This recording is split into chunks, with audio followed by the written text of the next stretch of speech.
السلام علیکم، اس چینل پر خوش آمدید۔ سوال: کون سی آسمانی کتاب ہے جو حضرت داؤد علیہ السلام پر اتاری گئی؟ الف توریت، ب زبور، ج انجیل، د قرآن مجید۔ درست جواب ہے ب زبور۔ سوال نمبر 2، کتنی دفعہ حضرت داؤد علیہ السلام کا ذکر قرآن مجید میں آیا ہے؟ الف 15 مرتبہ، ب 16 مرتبہ، ج 18 مرتبہ، د 20 مرتبہ۔ درست جواب ہے 16 مرتبہ۔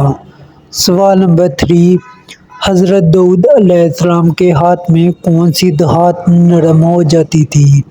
الف لوہا اور فولاد، ب سونا، ج چاندی، د ہیرا۔ درست جواب ہے الف لوہا اور فولاد۔ سوال: حضرت داؤد علیہ السلام کو قرآن مجید میں کس لقب سے یاد کیا جاتا تھا؟ الف خلیل اللہ، ب اللہ کا شیر، ج خلیفہ، د کلیم اللہ۔ درست جواب ہے خلیفہ۔ سوال نمبر 5، کتنی عمر میں حضرت داؤد علیہ السلام کی وفات ہوئی؟ الف 100 سال میں، ب 1000 سال میں، ج 150 سال میں، د 200 سال میں۔